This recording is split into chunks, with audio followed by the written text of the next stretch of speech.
another episode of the Pro Physique Code. And today we are super lucky. It's like a girls episode. You've got myself, Coach Christina, and then we've got Coach Jess, and then we have Daraja today, which you've been on well, I guess there's been like special episodes with you on there recently, breaking down shows and stuff. Yep. I love it. It's always like a huge draw, like, because I'm obsessed with the numbers on the YouTube side of things. I'm like, Daraja needs to come on more often because everyone comes running. So I'm excited. I'm actually really excited to be on here more, honestly, to talk about like maybe not even always prep related things, just because there's always things that I feel like I wish we could talk about, but you can't cover everything all in one episode or like all in one discussion. So I'm excited to be here, and hopefully I get to be on more episodes. Yeah. So that's exactly like why I wanted to set this one up, because I think it's really easy for people to see you up on stage, like shredded, killing it at Olympia and like all of your shows and everything. And so it's really easy for them to just see the competitor like in you and when you're in that place. And what I wanted to go over today is like you're transitioning into an extended improvement season this go around, right? So it's going to be a little bit different. I mean, honestly, I think that in all the time that I've known you, because like we were in that like one chat where we would all talk like every morning and stuff like that. And that's when like things really hopped off like for you and things went crazy after that. And you've been go, go, go. And so this is like a whole new Daraja where you get this opportunity to have this extended time where you're not getting like crazy lean and stuff. And so I wanted to hear kind of just about the lifestyle and things that you're like keeping in consideration, since it'll be different, right, than how things have been for the last couple of years. Yeah, I will say the biggest difference going into this off season, I think, is in the past off seasons, we're always working backwards with our timeline from, okay, when we're going to start prep so that we can get qualified, so that we can compete. And so it's almost like every time I hit off season, it's like, okay, I have this amount of window to live my life, but also be balanced enough where I'm not, I shouldn't cuss on here. I feel I cuss all the time. I say fuck. I say I'm the fucker. Yeah. Okay, cool. Yeah. But between like fucking off and keeping your shit together. So I have not been perfect every time. I've had off seasons where I fluctuate 15 to 20 pounds post show over a span of like a few weeks, a few months. And then I've had one weird one where I was only like 7 to 10 pounds above stage weight, eating like lots of food. I'm sure but I was also coming off of my birth control then, and my hormones were probably doing something a little bit funky at the time. And my metabolism was just like, bye. I was also, I think, maybe 24. I'm about 4 years older now. So that's age also. Life stuff. Yeah. So. And to give people an idea, how tall are you? I'm 5'2". Right. So like 20 pounds on somebody who is 5'2" is very different than 20 pounds who is 5'6". Because sometimes people listen to like, how much weight should you lose or how much weight should you gain post show or whatever. And they hear, oh, 20 pounds. Oh, like that's a number that I shouldn't go above. And it's like, well, it's very different because like you're 5'2". Yeah, I'm a small 5'2". Yeah, I'm a small person, and having your weight fluctuate like that. I mean, again, it's going to be very different from person to person. It also depends on how quickly you put that weight back on. I generally, you want to, regardless of how much you put on post show, it should be a gradual process. Having a significant rebound post show can have such an impact on your body and your hormones because it's hard for it to catch up. Right? It's like all of a sudden we now have these 15 to 20 pounds and your hormones are used to operating at, 15 to 20 pounds lighter. It throws your body for a loop, and it can make post show very difficult because then we end up in a situation where we go, well, now I want to diet it back off. And it's only been 4 months of off season. Right. And that's probably another discussion for another time. But yeah, so I've fluctuated a lot in my off seasons. And one of the things that I've noticed the most is the impact it has on my reproductive health. So for those who don't know or who knew or haven't heard, I do have endometriosis and adenomyosis and PCOS. So with that, my cycles can be very aggressive. My symptoms are pretty amplified compared to like your average PMS symptom, right? The back pain, the cramps, the fatigue, the mood swings, it can be a bit debilitating at times. And I find that it's at its worst when I am heavier, for relatively speaking, and then also just not eating as clean and as consistently as I would in prep. And I want to like kind of keynote that or like ding that really quick, just because I want to go back to that later on.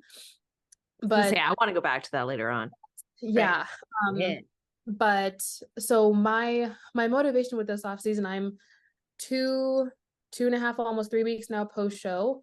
We're at like 7 pounds ish above stage weight, but obviously like I'm still relatively lean. And I'm following my reverse diet as best I can. I'm not like trying to be exactly perfect with everything, because again, finding that balance.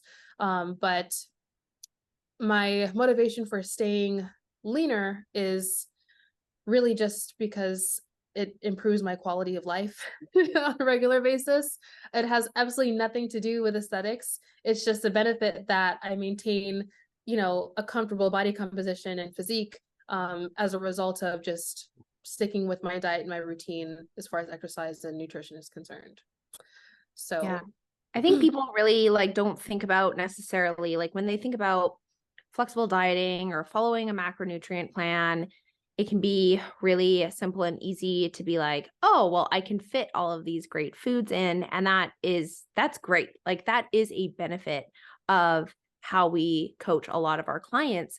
But at the same time, like you said, your quality of food directly correlates to how you feel in terms of like your PMS symptoms and all of that. I find like it directly correlates to how I perform in the gym.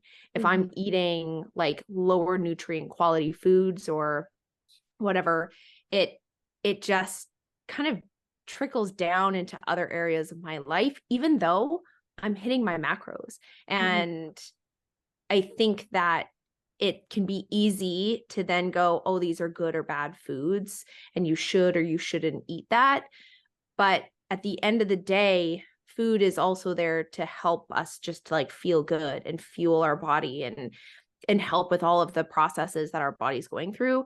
And so it is important to have like a variant nutrient profile. And some people might be affected by it more than others. So like you are absolutely affected. I have a few clients that are going through, like they'll have similar, like really difficult PMS symptoms and like really major headaches and stuff like that around their cycle. And feeling like swollen and inflamed. Exactly that. Like I'll like even like I was ovulating this week, which also comes with symptoms, but I noticed like my Oura ring, which is generally pretty loose around my fingers, was so tight on my hands, and my hands looked like just swollen. I was like, what? They looked like sausages. Yeah. I was like, what the hell? I looked at my calendar and I was like, oh yeah, okay. But no, yeah, like immediate feedback like you get from your body, like digestion, energy throughout the day, like noticing, yeah, I don't have to, sorry if you heard that ding, it should be on do not disturb. That's my husband. But the like, no, I don't have to stick to my meal timing. I don't have to stick to my usual foods. I can do whatever I want with my food in my day. But the energy crashes when you're missing a meal or you don't realize that 4 hours has gone by and you haven't eaten, which is not me because my body tells me it's time to eat every like 3 hours. Yeah. But, and then the types of foods that you eat, are you getting energy from them? Are you able to then sit down at your desk and finish your work with enthusiasm? Or are you like, oh my God, I'm so tired. Now I have to go back to work and do this. And like you said, your gym performance and everything, like you just feel lighter and happier and just like you can conquer the world when you are on top of the routine and things that make your body operate at optimal levels. Yeah. I think that's one of the tricky things where like people will see those of us who have like kind of been in this sphere in this lifestyle for a long time, and then they'll think like, oh, well, you're just crazy, or you like never take breaks from it or something like that. And it's like, Oh, if you're really paying attention over all of this time to your body and how it responds, it's not that it's become this like dogmatic part of our personality or something where we have to eat this way or we have to time things or do all of this. You start to realize just how much better you feel in those situations. And like you said with that trickle, like I know for me, it goes into how I'm going to sleep that night, what my mood is going to be the next day. And then that's going to directly correlate into whether I want things like just grabbing a chocolate chip cookie or something like that, because yeah. it's easy. And like, yes, like those are something that are going to be a part of pretty much every one of my days. Like I'm going to build my life that way now. I'm like out of the diet food realm. I don't know how I used to live off of all of those all the time. I'd rather like work to have, you know, I always talk about like my check the box meals or like the bro meals throughout the day that literally serve their purpose. And that's what they're there for, is to check some boxes so I can have good stuff the rest of the day, because that works out to be somewhere where I don't have feelings of like stress about having certain foods in the house, where people be like, I don't know how you could bake or like have kid snacks in your house, because I would eat all of them. And it's like, well, we need to work on that. Like, I mean, we have kid snacks in the house all the time because my husband eats like a child. So Mine yeah, too. they're the fun ones. Like people will ask me about like carb sources and stuff like that. And hands down, my answer 100% of the time is breakfast cereal. I'm like, I was just gonna Oh, I say, mean, I eat the shit out of breakfast cereal. yeah. And like the good, delicious ones, they're going to be easy sugar to hit you when you oh, need it. have you tried the Tres Leches Cinnamon Toast Crunch? Yes, it is delicious. But there's a gingerbread one out. I bought that one too. It's on the top of my fridge. I'm just waiting to run out of my Tres Leches one. Oh, you'll have to let me I'm know waiting if to it's run good. out of the sugar cookie one. I'm like, See, that one's one's like, not my favorite. Like I thought I no, was going to love it because everyone does, and I don't love it as much. it's good. I think the Tres Leches has more flavor and it's like oh my God, on my taste buds. More like caramelly. Well, Yeah. and they're fortified to all hell. You know what I mean? And so they're one of those things where it's like, it's still kind of like helping you with stuff. Is it your best possible source and you should get everything from cereal? No. But like, you can look at it. It doesn't have to be a scary food or something that you can incorporate back into life. And so I think finding those balances with things, that might be the balance people don't think that like we're talking about sometimes, because they think that we're going to say like, oh, you shouldn't have anything fun like that. Like your life should be like super clean. Yeah. Whenever I mention cereal as a carb source to my clients, that I've always had them like, what? Like, like, are you serious? I'm like, dude, yes. Plus, I just love the texture. I like crunchy things. Right. And I love the textures too. I agree. And then I put banana in it. Sorry. Anyways, continue. oh yeah, banana. Sometimes I'll do like a little granola and stevia just because I like a little extra sweet, different textures. But If you do like the fiber, not fiber one, because that's like the weird sticks, right? Like just like a brand cereal. I used to do that to like fortify my like kids cereal with a little bit of extra fiber and like things like that. I would do a serving of each one. So then I'm like, oh, I'm super healthy. Look at my brand cereal. yeah. Mixing cereals is bomb. Mhm. Yeah, no, I do. I love that. I love food. And that's the thing, is like, I love to eat. It's actually just one of those things. Like I genuinely just love, like some people, like they could eat my husband, he could eat chicken tenders and PB&J every day and like be totally fine with that. He does not have any sort of emotional response to like having a really good burger. He's just like, yeah, it's good. And I'm just like, but for me, I'm like, it's an experience. So for like, just to say, like, it's not that I don't love food, and that's why I have such an easy time transitioning from off season or from prep to off season, because that's absolutely not the case. It's just my priorities are my health first and foremost, and how I feel on a day-to-day basis. And so that's kind of how I plan my things out. And then usually like once a week, right now we have like a little night plan where we either make something at home or we'll go out maybe for a drink and some appetizers. Like that's kind of how I've struck my balance. And then my routine right now is 30 minutes of cardio 5 days a week, incline walking, or I'd like to do like a little walk jog because sometimes I get bored just like walking around.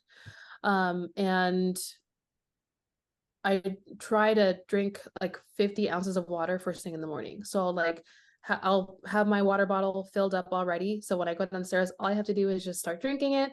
I'll start making my coffee. Once that first 24 ounces is done, I'll fill it back up. And before breakfast, I've already had 50 ounces of water. Now I also have balanced out like my hunger signals and am already just on top of my hydration for the day, because I can very easily fall behind on that if I'm not paying attention. I actually track it in my app just because I need to keep a tally.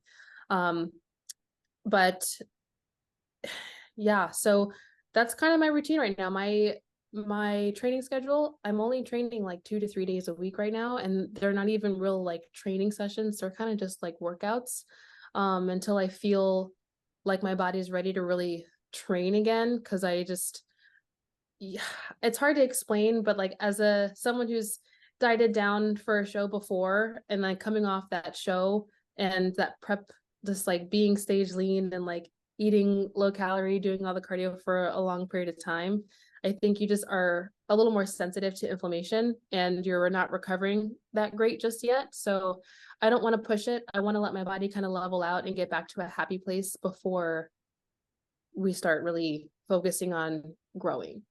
So that's what my routine looks like, but it's, yeah, and nothing super special. I think that people see like that transition into off season, or even just like life. Cause I mean, even if we're touching on like lifestyle clients, like they don't necessarily have an off season like they do. Like we're not in a fat loss phase. I would say a fat loss phase is like in season, let's say. Important to have that. Yeah. Whether getting on stage or not, you should be spending a significant amount of time either at maintenance or like once you finish reverse dieting. Like dieting, whether you're dieting for a show or dieting in general, year after year after year, is not the best thing for your metabolism, which is why it's good to be able to find a balance where you can maintain somewhere where you're generally pretty happy. But Mhm. go ahead. Yeah, no, and I was gonna say, like, it's hard for people to like separate that long-term thought process from an instant gratification situation, because we're talking about balance, right? And like whatever the hell that means, right? And I always talk about like this triangle. And if you think about a triangle in your head, and then the top of the triangle is like your physique, and then one side of the triangle is health, and then the other side of the triangle is performance. But if we need to live somewhere in that triangle, and the closer you travel to a certain triangle, the farther away from other triangles you're going to have to focus on, right? So like if you're really focused on right now for you is health, right? And like Daraja's focus right now is like, everything that I am doing, yes, is for my mental health, but also my physiological health and my hormonal health. And I want to continue to have this plan of, whole ingredients or like one ingredient foods, making sure that I have good water intake, not stressing out my body, because that really that makes my body react in really negative ways. So that's like a health phase, as well as you're getting back into like date night and like that enjoyment, like you said, your experience of the burger. Okay, cool. So that's also health. Can we still have like a good body composition within that? Yeah, but it's not going to be super shredded. It's not going to be like the most, I don't know what optimal, whatever stage, that I wouldn't say that a stage body is optimal body, but that's cool. Some people do, but we're moving farther away from that. And so it's just, again, like finding this long-term, okay, how do I want my life to look? Has to be one day at a time. Like, because Yeah. that in itself too can be very overwhelming when you're looking at, okay, like I'm here and in 6 to 7 months I need to be or want to be here checking all these boxes, and it can kind of get so overwhelming in the sense where you're like, oh well, today I don't feel like it, so I'm just gonna fuck off. And then you're like, okay, let me try again tomorrow, and then those days just snowball, and before you know it, you're rebounding, you're not happy with where you're at, you're not happy with how you've maintained your routine. And I think one of the things that I have found and discovered just in kind of going back and kind of rethinking about my my experiences post show and where that feeling comes from and like just really so I can relate to my clients so I can give them better advice is that whole, okay, I've rebounded or I've gained a little bit more weight than I want to, or I've been too flexible. I want to diet again. And then I can be happy with maintaining. And it's like, okay, well, so let's go down the list here. We're not happy with our body composition. We aren't sleeping well. Digestion is trash. Our energy and mood are terrible. Our cycles are all over the place. We're just not feeling great. And the first thing that comes to mind is, well, let me just diet the weight back off. It's like, okay, no. I think that if we just go back to getting our 4 to 5 meals in a day, evenly spaced out, prioritizing our pre and post workout nutrition, bolus amount of protein, hydrating on a regular basis, getting our, dose of exercise, release of endorphins, throughout the week. That's what we're craving.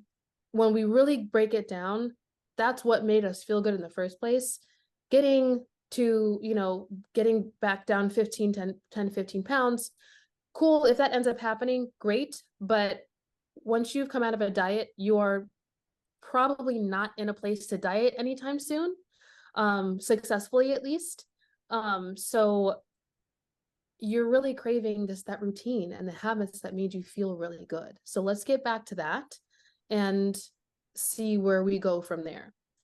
I think it was before we started recording that we were talking about how often we hear people say, like, I want to look like I could compete, but I don't want to go through with the like stepping on stage and stuff. And I think it's one of those things that if you've never gone through that to get to that place where you're stepping on stage and you see yourself at your ultimate, like, not just like lean, but like you're fucking shredded and you can like have the veins in your stomach and like things like that. And you get there and you know what it took to get there and to feel that way. And I know for me, it's usually about 7 or 8 pounds before I even get there where I'm starting to feel it. And I'm already like, fuck this. I'm glad this is almost done. And like the last time I got into a prep before Claire, I got to that place and I was in it for like 2 weeks where I knew like it was time to drop the hammer to get to where I really needed to be. And I was like, you know what? I think I'm done. Like, I think I want to stop here. Like, cause I just wasn't as worth it for me. And so I feel like it's one of those things where you have to experience it Which to is really okay. understand. Yeah, right. For me, that's also totally okay to do. Yeah. And it's one of those things where you, like, when Jess brought up the triangle, like you have to identify, like I talk to people about like, you can only chase, one rabbit, like you're only going to catch one. And so, it's kind of like the same thing where we can have multiple goals in mind, but you have to figure out like, who's the star of your show. So like for me, like I want to be lean enough where I look like I do this for a living. You know what I mean? Like I want to be in a place where I feel comfortable wearing clothes, like to show off a little bit. I want to look like I lift. I also love to run. And I love to like live a life where I'm not super restricted with things, but you have to find kind of like the magic within that stuff. And so when people say like, oh, well, I just want to get to where, like we talked about abs. I just want to have visible abs like all the time. I'm like, yeah. Do you? Because there's a lot of shit we have to give up there. And so I think it's important for like lifestyle and competition people to hear you say that, like, I get to this place and like that you don't love being there or at the other extreme, because a lot of people too will be like, I either need to be super lean or like, oh shit, it's time to grow. So we're going to bulk now. Right. And let's bulk. Right. We're either eating our faces off or we're eating nothing. And like, these are the only two places that people think that they're supposed to live in when it comes to this. And I love the idea of you approaching this with like, I know you guys are going to travel again soon, right? Aren't you going back to Switzerland? Yes, we are. I'm so excited. And that's something like I'm so excited for you to go do. And like, I love that both times it's been kind of after a big season too. And like being able to go and see you enjoy yourself. And like, you don't come home in a state where people who are looking from the outside are like, oh shit, what happened to it? You know? And like, because you're just smart about stuff. You're not like, because there's sometimes where I'll be on social media and then I see somebody where year round they are living off of diet foods and like things that you would only eat and or that I would only eat in like poverty macro land and like living that way all the time. And that sometimes makes me nervous. Like when I see it, I don't want people to get stuck there. It's the sustainability aspect of it. Like it just always comes back to what what can you actually sustain long term in terms of like how you're going to maintain your hard work. Do you want to have to eat bro food all the time and to maintain your physique and eat low calorie and do all the cardio? Probably not. It makes more sense to learn how to one reverse diet so that your metabolism's functioning at a more optimal rate. But then also being able to or avoiding the anxieties around, oh well, if we're going out to eat, I don't know what to eat. I'm just gonna not eat, or I'm gonna eat before I go because I'm scared of what to order and I don't know how to order it and blah blah blah. It's like, well, that's something that we can work on. That's a goal that we can establish and go, okay, let's practice doing this maybe once a month, a couple times a month, where we plan a meal where we go out to eat and see it's not that bad if we just plan ahead and we just do all the things that we normally do and don't make a big deal out of it. I think the food's always there. It's always there. Yeah. People get wrapped up. And I mean, okay, like you're going to Switzerland, like that food necessarily isn't always there. Oh no, So I'm like, please eat all of the things that like sound amazing while you're in that. I always tell people that like, if you're traveling or something, eat all the you need things. to go live your life and we'll deal with it when you get home.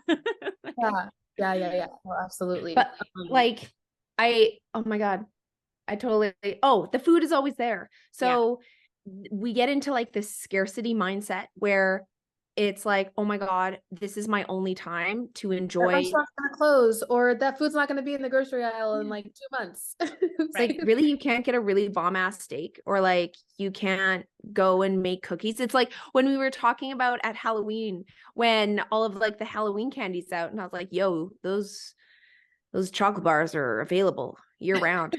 Right. Like, and that's okay. So like, for an example, I have a client who is starting to incorporate her food fears into her like meal plan that she has set up for herself. So her evening snack is dedicated to, she has like a protein shake and whatever it is that she's, and it's like a little chocolate bar or like a cookie or something. So she's incorporating it into her day so that she's working against the scarcity mindset. She's actually coming from it like in a place of abundance. Right. And so when we're coming at, I do that with I'm craving. What thing? Absolutely. I'll have it every day until I'm like, all right, I'm kind of over this. I want something else, or I don't need it anymore. Yeah.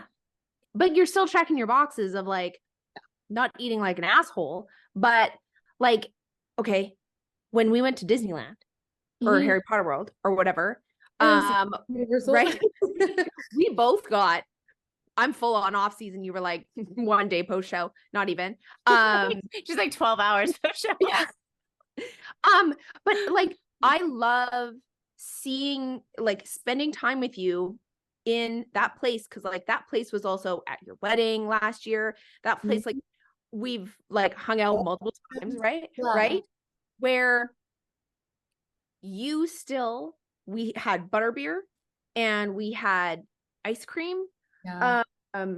But like, you weren't like, oh my God, and like, let's go here and let's eat this and let's do all of these things. We picked and chose our treats of choice. We didn't even finish them. Yeah, no. I think I finished like maybe half or 3/4 and I was like, this is a lot of sugar that I'm not used to having at one time. I was just telling Jess, we started talking about Disney World, and I was like, we need to do an adults trip and do like Epcot. And we were there this last April. And I mean, we were with the kids, but my husband and I were joking that we were going to try and drink around the world. And I did that for my 21st birthday. oh my God. No, listen, I only made it to Mexico. And by the time we moved on, is Norway next, or Norway is right before Mexico or something? We made it 3 countries in. And I was like, I'm going to die if I try to do this. Like, all like super sugary drinks. It's like margaritas yeah. and these slushies. And Right. yeah, I don't remember like finishing all my drinks. I remember like trying them and finishing the ones I really liked.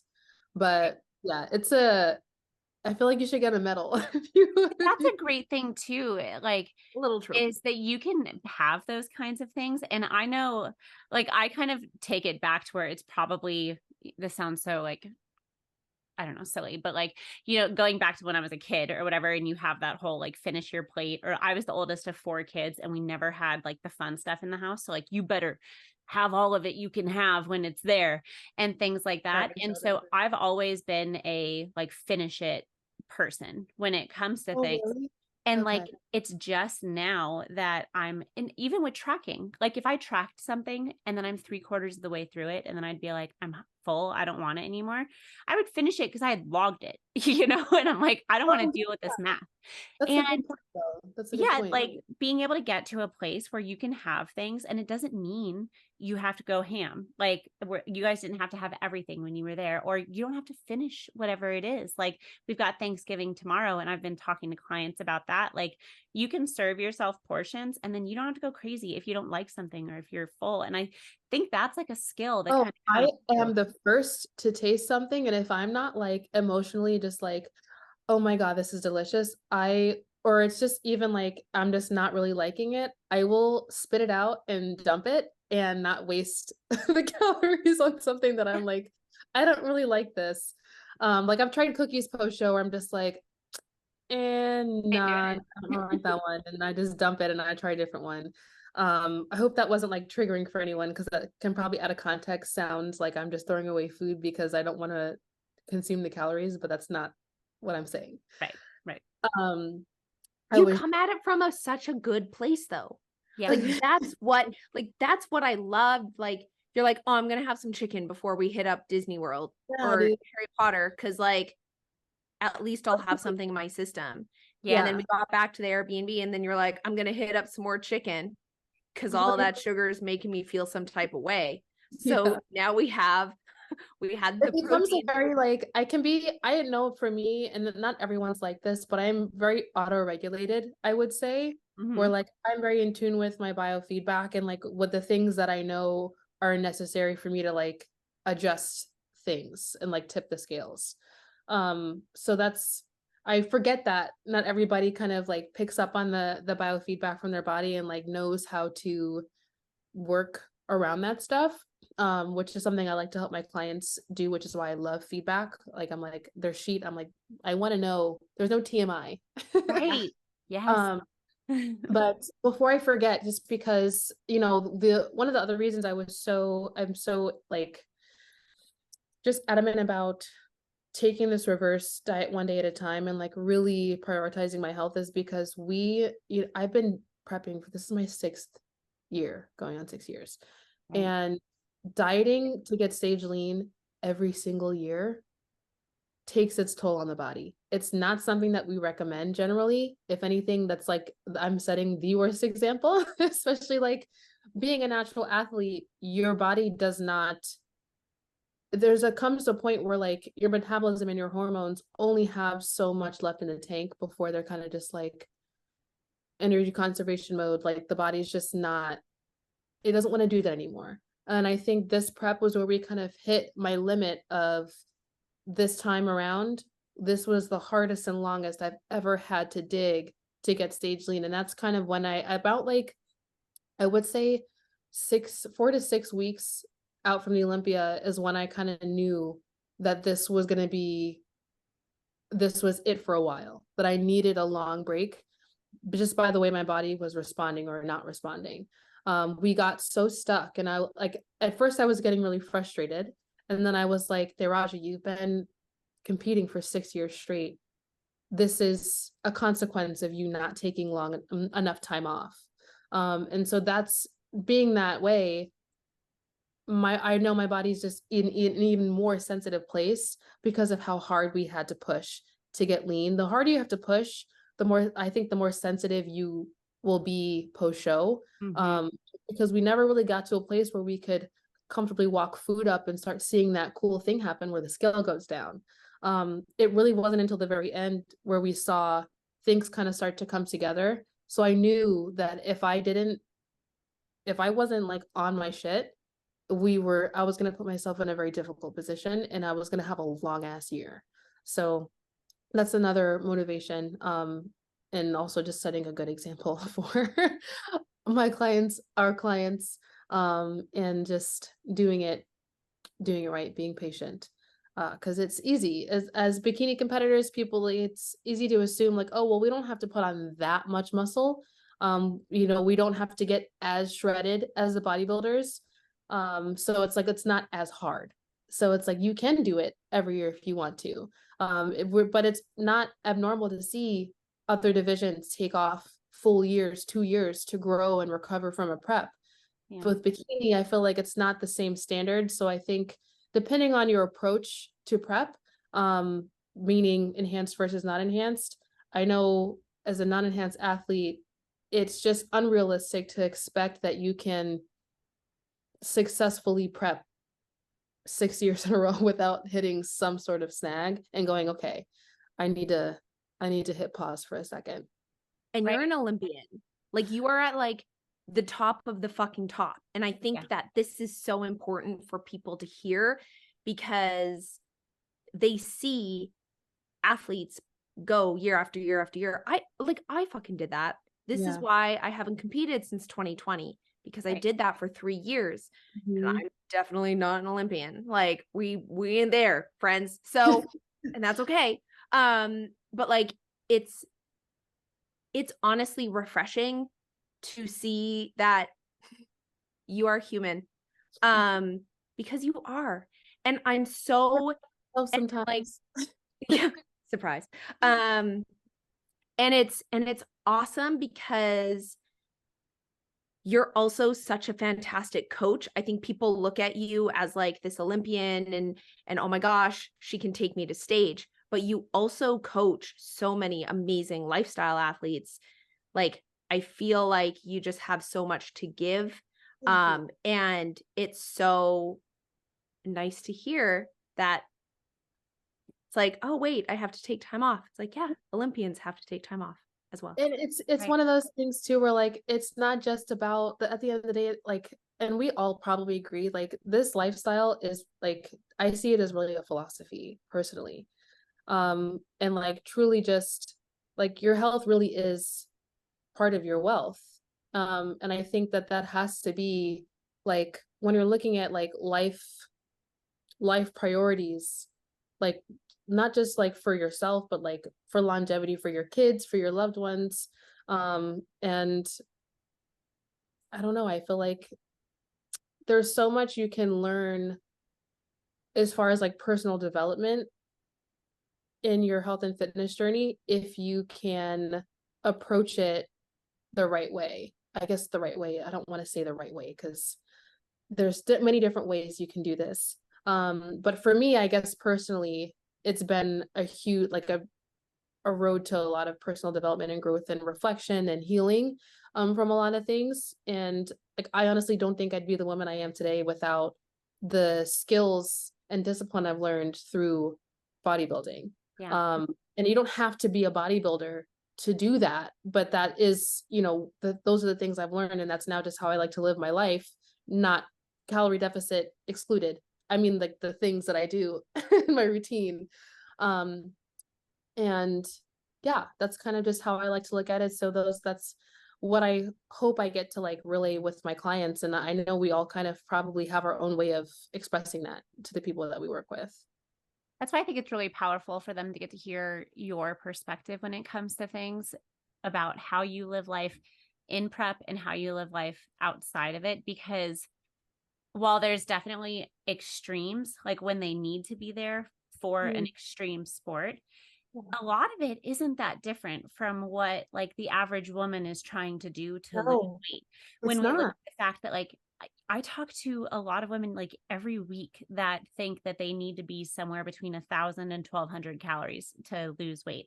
And then it's like, this worked for so many years and now it's not working anymore. And like, what's wrong? And it's like, well, the same thing happens if you prep like for years on end. And then you get to a point where your body is like, fuck this, and like doesn't want to do it anymore. And so I think it's nice to hear that like it's not that they're doing something wrong. It's that this is something our bodies inherently can be like, whoa, we need to shift gears. And then there's ways to do that without meaning we say, fuck it, and go completely in the opposite direction. And that like biofeedback and the paying attention to auto-regulating and like all of that across the board, I feel like that's the giant prize amongst all of it. Because if you do start paying attention, and it's not just watching the scale, watching the measurements or something like that, but you're paying attention to like all of it, not only do you end up feeling better across the board, and I feel like you end up getting far more comfortable in your body for what it does for you. Like, I know that's been a big payoff for me with What it does for you. Can we just say that? Like what your body does for you? That, I mean, we have to be a little more grateful for what our bodies really do, because they do a shit ton of stuff on the back end that we don't even have to think about. We just get up and we wake up and we go and we do our thing. It's like you have to give a little bit back to her, right? Give her a little love, give her a little patience, a little gratitude, so that she can do the things you're asking her to do successfully. Yeah. I say all the time that like you're not going to hate yourself into the physique or the health that you I've even tried it. I've tried, I fell into that trap of comparing myself, to Instagram models when I think it was kind of when Instagram very first like started. I think I was in high school. God. I don't want to talk about how old I was. Like, Christina are like, it's fine. Everything's fine. But I fell into that where I was like, okay, if I can just like make myself look like that, then I'll be happy. But it's like, first of all, I'm not built like that. Mm-hmm. My genetics could never. The second part is if I'm constantly trying to piece myself together with somebody else's, whatever you want to call it, I'm never going to be satisfied with what I come out with. I could, and that's you see it all the time with plastic surgery. People get procedure after procedure after procedure trying to chase this image of perfection that they see, and they're never fucking happy with what they look like. And then all of a sudden they look like a completely different person and they're still not happy. Yeah. And the same thing can apply to what we do for ourselves with our physique goals. It's the same thing. It's like, you just need to be the best version of yourself. And that in itself is gratifying. But then also having that paired with enough self-acceptance to go, okay, yeah, I'm on this journey of personal development and growth and being a healthier version of myself. But I also have to meet myself where I'm at and go, it's okay to be where I'm at and start where I am so that I can be where I want to be. You can love yourself and still want to improve parts about your physique. Yes. Like, that's okay. And still want to improve or whatever. And like, speaking on that comparison thing, like, I want to say a few weeks ago, I had a client say something to me about your butt, DJ. And they were like something about Daraja's glutes, and I want Daraja's glutes. And I was like, okay, well, don't we all? But also, like, look at how much your glutes have grown. I want my glutes. Like, wait, me too. But I'm like, if I thought about Daraja's glutes all the time when I did hip thrusts, which I kind of do, but also I've done that. I've done that. I do. I'm like, yeah. But if you put your glutes on my body, it would probably look weird. It'll look crazy. It would look weird. I don't know what it would look like, but it would look weird because long legs and then I know. And this weird torso. Okay, whatever. But like, I just, that's us picking on her with love, right? Because I just see myself as like one of those like wavy guys with like the long legs.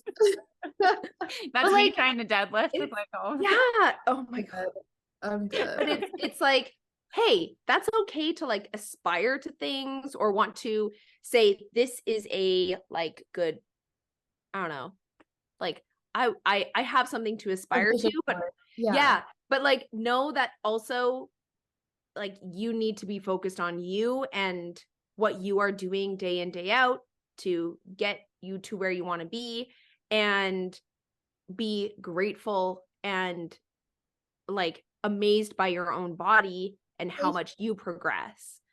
Be patient. Yeah, it's one of those things too that I always find not, I don't want to say funny because I don't want anyone to think I'm like laughing at them when they say this, but it's like, you know, we all kind of run into those people that are like, well, I've been doing this for 2 weeks or 3 weeks and I'm not seeing progress, or I'm not seeing it fast enough. It's like, no one signs up to take a class at a university, gets a textbook, shows up to one class, and then goes, where's my degree? You know, you have to put the time in, put the work in, study, pass the exams, and then eventually you get your degree. But then it's like, you get your degree, now what are you going to do with it? So it's like, and if someone hands you your degree first day of class, you have no idea what to do with that degree because you haven't learned anything. And then you're just spinning your wheels. It's the same principle. It's like applying for a job, even. It's like no one's gonna go and apply for a job at a lawyer's office, never went to law school, you know, and then be like, why didn't I get the job? Or why didn't I pass the bar? But for whatever reason, fitness is one of those things where I feel like Instagram does such a good job of showing quick transformations where people post their before and afters, and no one can really grasp the timeline and all the things that happened in the in between the before and after that quantify, okay, well, this actually does take more time than I expected it to, and that's okay. It's like, well, no, I want it now, so let me just crash diet, sit in the sauna for 2 hours, not 2 hours, don't do that. But let me find quick fixes so that I can just have it now, and then no one's thinking about the after.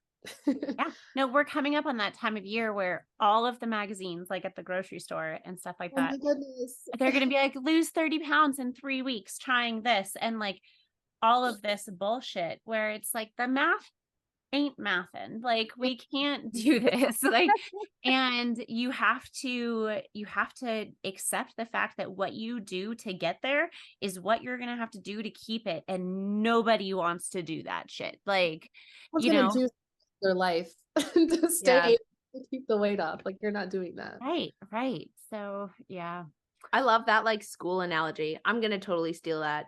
Like get a degree and yeah, like cuz I had a conversation about perfection with a client cuz she said something about this week was okay but it wasn't perfect. And I said, "Hey, yo, like we should never want to be perfect because that's not going to happen." And if you think about a person who did everything perfectly, they would get everything like that very easily. You see people who make like these big advancements in their career or something like that very like overnight, right? But truly, how long-term successful is that? You haven't learned anything in the process. So the moment that you haven't learned how to manage your money when you get yeah, it, you have no right? idea. You have no Taxes. idea. And then the moment that something doesn't go your way, because it absolutely will, because that's the way that life goes, they're not going to be able to figure out how to like pick themselves up. And so they fall down and then they're like, well, I guess I'll stay here. Like they don't know how to continue to progress forward. So if you think of like any possible like slip ups or times when you feel like you've failed or when you haven't been perfect, that actually creates an opportunity now to build and learn and grow. Like everything is an opportunity. Again, abundance mindset, right? Like you can think about these things as things that help you grow grit and resilience and promises with yourself and self-confidence and blah, blah, blah. Right. It's that same principle, but I love the like, how do you think that these people get their degree? Like they don't just get it magically. They have to like put in the time. I love it. No, but that what you were just talking about, that's why I love when clients tell me, or I want them to tell me when they're going on vacation, they're going on a trip. And I am so proud and I can't wait to start making more posts now that I have the energy and the time. But I had several clients go on vacation this year. Every single one of them either came back the same weight or they lost weight. And that was not because we were tracking to the gram every day and still restricting. I gave them free meals or an intuitive day. We had diet breaks, and we just set a plan, and we didn't focus so much on our goal is fat loss right now. Our goal going on vacation is to enjoy our vacation. And yes, we want to keep in mind our goal and how we want to come back from that vacation. But to have clients come back from vacation successful and then excited about the fact that that was their first vacation, they came back feeling that good about themselves. I'm like, fuck yes. Like that is such a win. That is such a win. And it makes me so happy. And that's like, just, I love that. I absolutely love that. I'm trying to think if there's anything we haven't covered. Can you guys think of any stuff that we want to make sure we add before we close things out? We dinged the the hormones, right? The my menstrual cycles and body fat.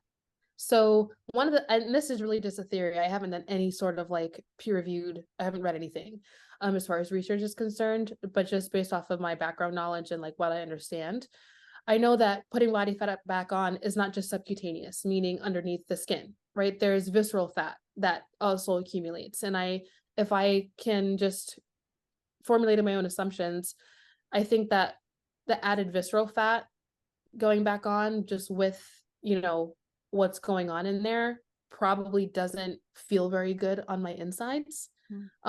And so it also probably does change a little bit of my profile hormonally, if I had to guess, just with that extra body fat. And also just the higher carbohydrates. I know for endometriosis, I think a lot of doctors typically recommend eating lower carb anyway, or carb cycling, or not having, not being so high carb for long periods of time, limiting, simple sugars, not eliminating them, but limiting them. And then also alcohol, just because those things can have a negative impact on your cycle symptoms and just overall inflammation, which makes sense because those things generally have an impact on inflammation in most people. That we probably some people don't always notice. They just notice when they're not drinking for a while, they're like, oh, I feel great. Right.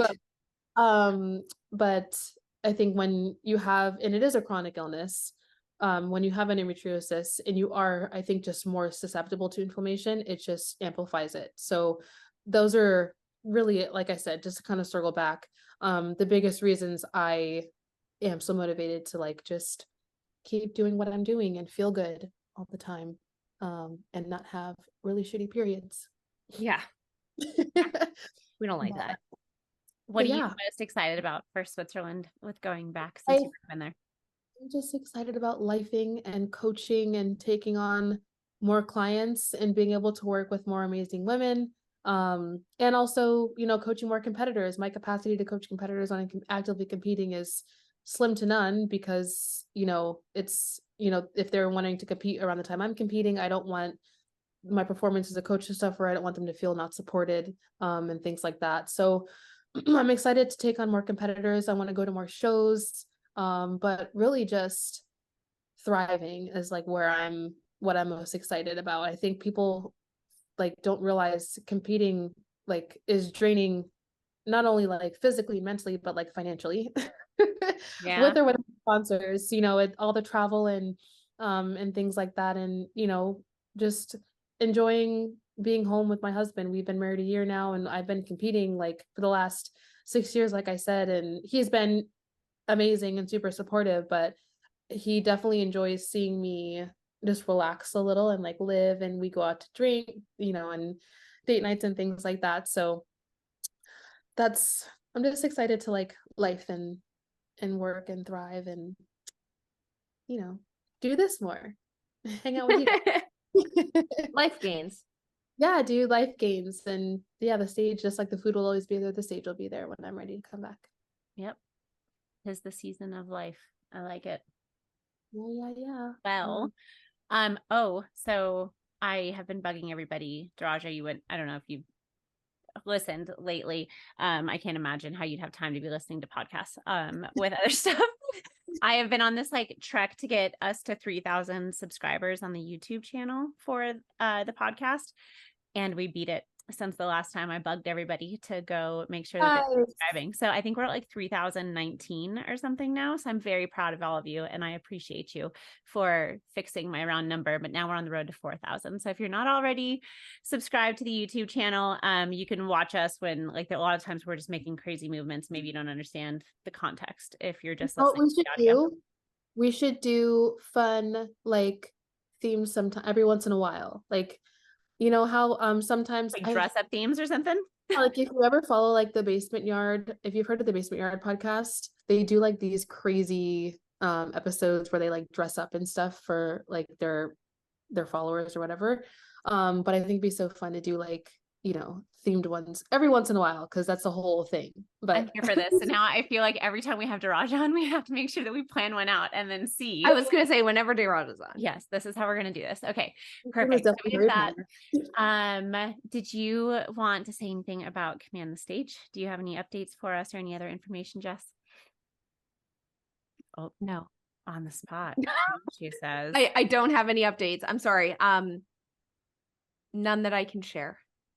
Oh, I mean, but that's kind of a fun answer, right? As we get closer to it. But I'm excited about this one because I have like triple checked our cheer schedule. And I think I'm going to be able to actually like escape to a like non-kid trip at some point in the early part of the year, because basically now that everything's kicked off, my life is cheer from now until April, where like you can't plan anything else outside of that, but it's like the perfect weekend. So I'm excited for it. And then I know we've been having a lot of people to reach out about the transformation challenge, which will kick off in February as well. So February is just going to be a big month for a big month.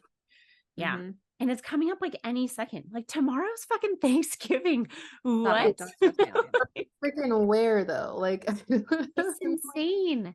It is so crazy. So, all right, ladies. Well, thank you so much for chatting with me today. And we'll have to schedule another one soon so we can dive deeper into how things are going and all sorts of fun stuff. So if you guys out there have any topics you want to hear, or any questions or anything like that, you know how to reach out to us, and we'll go from there.